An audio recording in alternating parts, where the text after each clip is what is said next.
Do I have to say my name and everything first? Oh, okay. Mm-hmm.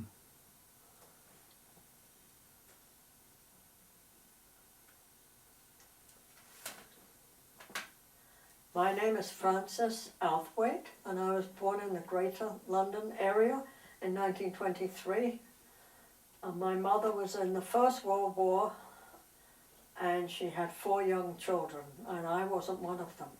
When my father came home after that war in 1918 or 19, she had 3 more, and I was one of those. So she really had 7, like 2 different families. The First World War was terrible because there wasn't any rationing. You had to fight for food, and it was a dreadful thing. And we were bombed in London when the Zeppelins came over and bombed us. That's what she told me. And it was very terrifying. And so when this war came, she decided to send me and my younger sister away out of the country so that we would have enough to eat and we wouldn't be in the bombs and hopefully out of the gas. They really thought that we were going to be gassed. The Germans, we all had gas masks. Even little babies were put into a little tent thing if there was going to be a gas attack. So she got us out of there. Someone was leaving and my older sister was leaving, and so we came to America. I didn't want to come. I hated it at first. I was homesick. I was just a home person and I was terribly homesick for ages and ages. I had to go to high school here and I didn't like that either. But when I got through and I graduated, I went to work in New York City and I enjoyed that. And then I couldn't wait to get to enlist because I wanted to get back home after all her trouble to send me away. We left in the last ship, passenger ship that left England. It was called the RMS Britannic, and it zigzagged all the way over to New York. Took about 13 days in order to avoid U-boats torpedoing us. Not that I think that would have helped, but we did that. And so when I got here then, I went to school, graduated, got a job in the city, and then I wanted to get in the army. And so I went and I found out, I realized there was American wax, and so I called up there somewhere, or I went in, I don't remember, it was so long ago, but they said I was too young. You had to be 21, they said, and also I was not an American citizen, and so they weren't too happy about me wanting to get in there. So I wrote to my auntie who lived in Montreal, and I asked her if there was an army up there, and she said yes there was, and that she sent me the booklet, and I filled out the form, and they told me to come up there and I could enlist, and so I did. So I got in what's called the Canadian Women's Army Corps. And that was in 1943. And I was sent on basic training to Kitchener, Ontario, which was a godforsaken place out in the boondocks. Nothing. Terrible. And then after basic, I went to work in an office in Ottawa, just a plain army office. And then they sent me to Ipperwash training camp, where they trained the infantry to go overseas. And so I was there until after D-Day. I remember it was D-Day. We all got maps out and we started to mark where the troops landed, all the different troops in red, and as they moved up we marked it all every day. We did that. And then there was the big push and they wanted everybody to go overseas, so I put my name down to go back home again. And luckily for me, they let me go. They took me for the contingent that was going, and so I left there and went over on the Queen Mary. And it's interesting to note that I came back on the Queen Mary. She was a troop ship, painted grey. Everyone who's been in on the North Atlantic knows that it's a very grey, foggy sea, especially in winter, and so she blended perfectly in. And the U-boats were really trying to get her because she carried millions of troops back and forth during the war. They never did get her. And she's now in Long Beach Museum in California, and I traveled on her going and coming back to New York again. I was in the was over then, so it was nicer. And when we got to England, it was freezing cold. Nobody had any cold, nobody had any heat. I've never been so cold in my life. I was in the fetal position in bed with my uniform on, and I still got up in the same thing. All I took off was my hat and my shoes and no, not my socks. And I was freezing. Everywhere was freezing. You never got warm the whole time. There wasn't any fuel, very little fuel. And everything was blacked out. It was terrible. And I went down to Brighton to find my mother. Brighton is on the south coast of England, and I knew she went to visit my auntie down there, but she wasn't there when I got there, so I had to take the train back to London. And I found her. She was home. She evacuated herself because by then they were sending the flying bombs over there, and she couldn't stand it. You know, they would just come over.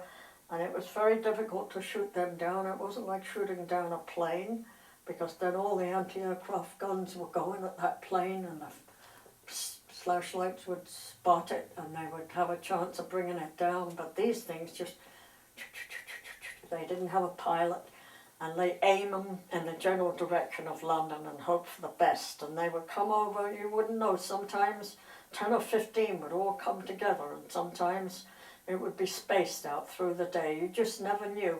All you would hear was the sound of the engine, and then suddenly it would stop, and then you would have this horrific explosion, which would scare you half to death, because you say, oh, somebody's got killed now with that. And so we carried on. There was enough to eat, but I didn't like what they had to eat, so I did most of my eating in the cafeteria, in our canteen, where I would buy chocolate bars. I think I lived on chocolate bars. We had good stuff in the canteen, but I didn't like the food. It was terrible. It was so dull and boring and uninteresting. It was mostly turnips and those ersatz potatoes, I called them. You put your spoon in, and it was like blue, grey, and you had to clip it with a knife. Well, we never had a knife. It was terrible stuff. And the eggs, there wasn't an egg in England. You did not see an egg in the whole war in England unless you had your own chickens. Well, my mother had 2 or 3 chickens, and so she got an egg once in a while. But fresh eggs, forget it. We got all our dairy product from Denmark, butter, everything, eggs came from Denmark when I was growing up. But then after the war came, Denmark was occupied, and that was the end of that. So you just didn't get any of that kind of thing the whole war. And then I got posted, after I finished my clericals, and I got through at Ipswich, and I volunteered to go overseas. I went over there, and they sent me to, I was lucky, right in the heart of London, in the Mayfair section, which is the very wealthy section of London where all the wealthy people lived before the war. And we got posted to Lord Abercrombie's townhouse, and I wrote about that in an article, and that was published in the San Diego Union newspaper, which has a circulation of 400,000. So I did very well on that, and it was just a memoir of London after the war and London before the war. London, when I was in it, in the war, was filthy dirty. And there was piles, huge, great mounds, gigantic, of rubble from bombed out buildings, which they would fill up the hole with the bulldozer, pat it down, and then they would pile all this pile of stuff on top of it, because they couldn't do anything else. They didn't have time to fool with that. They had to get the war won, and that was the priority, was the war had to be won before anything cosmetic could be done at all. So great piles of rubble, I will always remember it. And it was blacked out, so it was pitch black. If you went out at night, you couldn't see anything at all. No street lights, nothing. The cars had a little slit, maybe about 3/4 of an inch wide on each headlamp. But if you were showing any light at all outside, the air raid warden would come in and knock on your door and tell you to get it quick doused. Either doused, put it out, or block it up so it didn't shine out. They're very strict about all that stuff. And let's see what else. Oh, when I was posted to London, that was wonderful. Now that was a good time. I have to say that year of my life was the best in my life. It was, because it was very exciting. When you're 20, you never think a bomb is ever going to drop on you, so you have no fear of anything at all. Air raid warden and sirens would go off, and you would have to go into the shelter. But the theatres in London, they would stop the play and they would say, anyone who wants to leave can go in the air raid shelter, can leave now and go in it, or the play will go on regardless of bombs. And so the actors would finish the play if they could, unless the place was bombed. So those who wanted to go in the air raid shelter would leave and go there. And it was filled with clubs, the USO, all full of soldiers and women in the service, and there was service clubs were wonderful. Everybody was wonderful to us. If you had a uniform on, they would do anything for you, and so it was wonderful from that standpoint. There were people getting killed over D-Day and all that awful stuff, but us, we were having a hell of a good time in London. It was a big world city, and the plays, it never stopped the plays going on. They went on just the same as if there was no war at all. So I went to everything I could possibly afford to go to. All the British Promenade concerts were conducted at the Albert Hall, just as if nothing. One time I went to one and Queen Mary came in, and we all stood up, you know, when the royalty comes in, and then we all sat down. And then, before you know it, it was VE Day. And that, I wrote about that in my article also, and that was a very exciting time. I didn't go to bed all night, I stayed out all night with the troops. Everybody was shouting and roaring and happy. And we got outside Buckingham Palace, and we were screaming and yelling for the King and Queen. They all came out on the balcony and waved to us. There was thousands of people there, troops, people in uniform and civilians. It was just loaded. And I'm being short, I couldn't really see much, so I climbed up on Queen Victoria's statue. It was right outside Buckingham Palace. And then some guys boosted me up so I could, there's 4 lions, one on each corner, and Queen Victoria's in the middle. And they helped me climb up there so I could sit up there and I could see everything. It was wonderful, it was marvelous. So I didn't go to bed that night until, I guess, dawn. I forget now what time it was, but back to the barracks. And then we got, after that it was, well, you had to decide if you wanted to get discharged in England or go back to America or Canada or whatever you wanted to do. So I didn't know what to do. I was so confused by then. I didn't know where I wanted to live. But England was so devastated in the war, and it was so awful, I just couldn't figure that there was going to be much of a life there for a long time, and I was right about that. It took them 45 years to recover from that war, and you have to realize they were never fought over. No enemy troops landed there like in Belgium and fought over us. And so, but it was a very, very, very,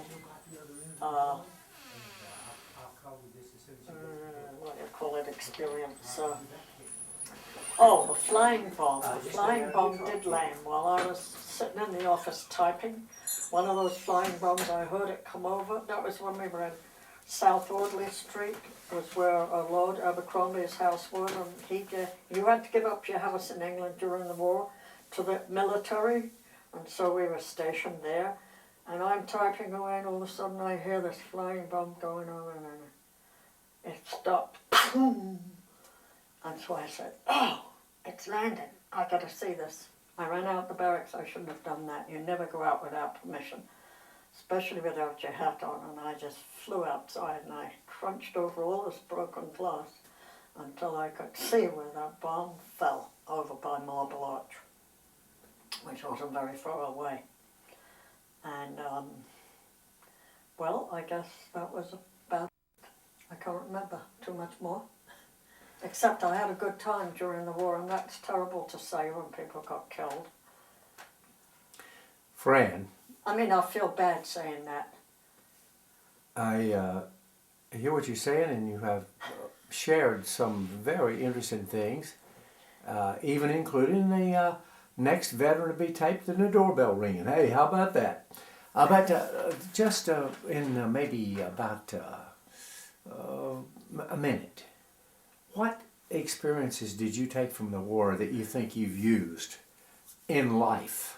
What experience? What experiences from your time when you were in the WACs, the Canadian WACs, what things did you learn in the Army about life and living that have been maybe a boost and an assist to you as you have lived these years and back in the United States? Well, I guess I already knew how to type, so I was just a very junior clerical. You couldn't be that now because you don't have files and nothing's done by hand anymore. Everything is on the computer, so I don't know how you would start out today. You'd have to have some kind of a degree. I never had anything but high school education, and so I never felt the need to go to college, but I guess I should have. But I didn't. I didn't think of it. But as far as learning in the Army, we had a good time with all those soldiers in the, when I was in the infantry in the Ipperwash training camp. But we didn't seem to, it wasn't a time to fall in love. I never fell in love with any of those men because they were all transient, and they were gone so quickly out of your life that there wasn't really time, and their whole day was occupied. They had no time for anything. They weren't allowed any leave. They were on, that was their basic training, and they were, after they got through, they went right overseas to fight wherever they went, in the desert or wherever. So I really don't think the Army, well, it taught me, I was painfully shy, I'll have to say painfully. I was so shy as a child that I would hang my head down if anybody spoke to me, and I would blush, maybe from my neck upwards. I don't know what was the matter with me, but that's how I was. And I had to break that, and going in the Army certainly helped me with that, because you couldn't be shy in the Army. You were all in together. You had to undress and shower and everything in front of everybody, so you soon got over any inhibitions in that direction you might have. So we were always separate from the men, though. We were never in the same barracks where the men were. At least I can't remember ever being any. They had their quarters and we had ours. So let's see. Well, typing, I worked as clerical, so that was what I was doing before the war, so I really didn't learn too much in that way. I didn't learn any kind of a skill that I didn't have before. So I really, I don't know what I did. It was a journey into maturity. It was what? A journey into maturity. That's really what it was, yes. I was such a kid. I was, like, my mother sent us away, I was probably about 14 or 15, but compared to American kids, I was like about 12 or 10.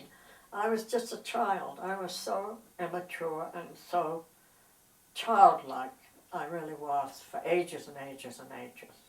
I remained a child. Well, took me a long time to grow up. Maybe I was Peter Pan in disguise or something. Or Wendy. Well, let me thank you for coming today, and let me thank you for your service. And I appreciate so much what you have done and so many others.